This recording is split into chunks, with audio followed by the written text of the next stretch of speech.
Hey guys, it's Will. I'm Mike. Hello. It's First Watch, the show that's part review, part reaction. This is a true First Watch for me. I've never seen this. You have seen this movie I have before, seen this right? before, yeah. So I'm going to say two things before we get into this. So this is the thing, and this is the prequel to the 1982 John Carpenter film, classic film.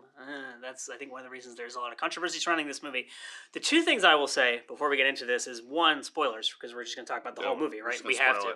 And so if you don't want to know, don't watch. Number two, trigger warning, because I'm going to say some potentially controversial things about this movie. No. I don't think it's better than the original one, but the first thing I'm going to say is I really liked this movie. Okay, and that's fine. And it's like, not like I loved it and it's my favorite movie ever, but that like I think this movie is much, much better than people allow it to be, because people are so pissed that they dared go into the territory of the John Carpenter one, that they didn't give it a chance. Yeah. It's definitely and I mean the other thing is I think it's underrated. There are people who think that who have never seen this movie, who think it's a remake because it has the same title. And so I was actually reading about this movie online after I watched it, and they wanted to give it a subtitle. So they wanted to call it like The Thing, The Beginning, or something like that, right? And they couldn't find a subtitle that. What it said online was they couldn't find one they liked. What I'm assuming was the deal was the marketing department was like, no, that won't sell, that won't, so whatever. So they couldn't come up with anything. So they're like, we're just gonna call it The Thing, whatever. Fine. I think a little subtitle would have helped, just because, like, even if it was like The Thing, the prequel, the beginning, or the prequel, something, because even if it's hard to tell that it's even with the image, you can like be like, oh, is it a different cover of the 82 one? Because it's a little confusing. Yeah. And so this stars Mary Elizabeth Winstead and Joel Edgerton, who I keep wanting to call Joel Kinnaman, but that's the RoboCop dude, right? The Swedish guy. Yeah. And the Mr. Echo from Lost is in this, whose name I don't know off the top of my head. He's got a long name, right? And then this is there's a lot of Norwegian actors in this. So if you've seen The Thing, you'll know that they go to the Norwegian camp, right, or the base in the beginning. This is about the Norwegians. What happened there? Right? Yeah. So Mary Elizabeth Winstead plays an American, and Joel Edgerton plays an American, right? But like all the scientists and stuff are Norwegian. I think it's like an international kind of and the guy who directed this is also Norwegian. And so basically what they do is explore what happened at that camp before the American team, Kurt Russell and because if you see the 82 version, it starts with a snow dog running through Which Antarctica, is the very end of this and you see a helicopter flying, and they're shooting at it, and this is the Norwegians shooting at it, and the helicopter crashes or whatever, and then the last Norwegian gets killed. And so that's the last Norwegian, so we don't know what happened or anything in the 82 version. And this tries to like go back and show you what went down. And it's actually pretty interesting. There's a lot of tie-ins and things like that. So this, as I told Mike as I was watching this, so one of the movies that one of the first, I guess, horror movies that I saw as a kid that scared the crap out of me was the original Thing from the 50s. This reminded me of that more than the 82 one, because it's like a monster movie, basically. It's like a violent, I don't want to say it's kind of like a B movie. I think it's really well made, so it elevates itself above like trash cinema, basically. But like it is fundamentally, it's like a very simple, violent monster movie where you have this like creature, and if you've seen the 1982 version, obviously you know that you don't know who the Thing is, right? So so this is the thing that I wanted to get into in this review. Maybe we can just do this here, and then we can go back and talk more about it. Well, I have two questions. One, does the Thing have a physical form, or do we know? Because when they find it in this, it is a physical form, but then I was reading online some fan theory that that's just another alien from a different planet that it took over, right? So and then its only form is like cells that invade other people. I think you just like, it's whatever you want. Right? So then my next question is, if it ends up killing everyone, right? Which is the Thing's goal, is to murder all these people, just take over everything, right? It's trying to assimilate everything. But so my question is, why is it being sneaky? Like when one of the characters becomes when the character becomes the Thing, they're just like blending in with everyone else. It's like, why don't you just go ham and kill everyone? But I think I like the way I would answer that question is, I think the Thing, it is shown as being vulnerable. Like, it's not this thing that like you can burn it, right? You can burn it. You can stop it. You can destroy it. You can destroy it. But it's just really hard. Because is it like a virus? Like, is it like the minutest part survives and that can go on to the next possibly, person?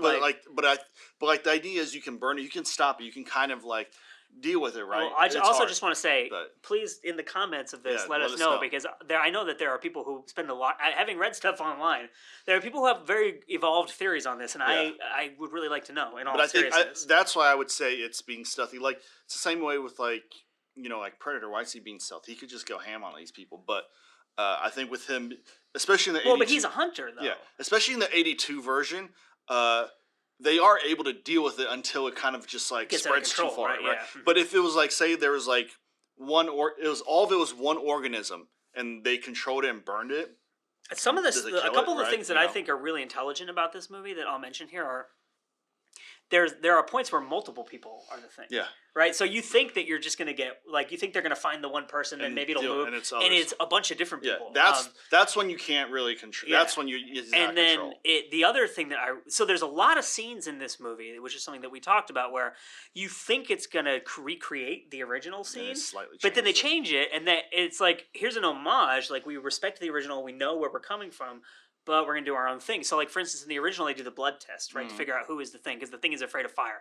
So they burn the blood, and if the blood reacts, they know that person is the thing. Yeah. In this, they set up a whole blood test, but then the thing burns down the lab before they can do it, so they have to do a thing with the molars, because the thing cannot recreate inorganic material. Right. So they know that if you, it's fillings. If you have metal fillings, which almost every single person in the world does. Well, I don't have any fillings, but no? you boy, you don't? No, I have perfect teeth. Wow, except Fatty right here. And it's amazing because I eat so many Oreos, but my teeth are I just don't believe. I think that's a lie. But anyway. So what were we talking about? The thing? I think the fillings. Yeah, but that was like a really interesting way to twist that. Yeah. It's like fillings, piercings, any kind of thing like that. Yeah. So it's clever because, like, if you just did the blood testing again, you lack the surprise because most people that are watching this movie have seen the 82 one, and they're like, "Oh, one of these is going to react." And it's not as surprising. Well, and the thing is different. That's freaky about this too is that, like, what's this? There's the scene where the thing, one of the people becomes the thing, and it's like creeping really slowly down that hallway, and they're like trying to burn it, and like there's a lot of just like gross, violent, like monster movie, like grotesque, that's the like. Thing, yeah. But so I would say that this movie is more of like a creature feature. Like the thing that makes the John Carpenter movies so good, I think the thing that people love so much about it is you very rarely encounter the thing. Yeah, it's about the constant it's like the Jaws paranoia, thing, right? You don't really see it. Where with this, it's like the monster is there and it's coming for you and it's killing people and like, but I mean, I still think the setting still works. Yeah. Them being in an ark and not being able to get away. Although I will say, one of the things that irked me about this, okay, so I have to tell you that I am sort of from Vermont. I grew up in a couple different places, but I lived in Vermont for a long time, and so I'm used to living in places that are really, really cold. And there are scenes in this, and this is fucking Antarctica, right? And they're doing stuff that you wouldn't do in New England. Like, they run out of the building, and they're just wearing, like, a coat and maybe, like, a little hat. There's no face cover. There's no gloves. And I'm like, you would die in, like, a minute. Like, what is happening? Frostbitten right away, but yeah. But you could also maybe excuse that. Like, there's a couple scenes where the thing is chasing them.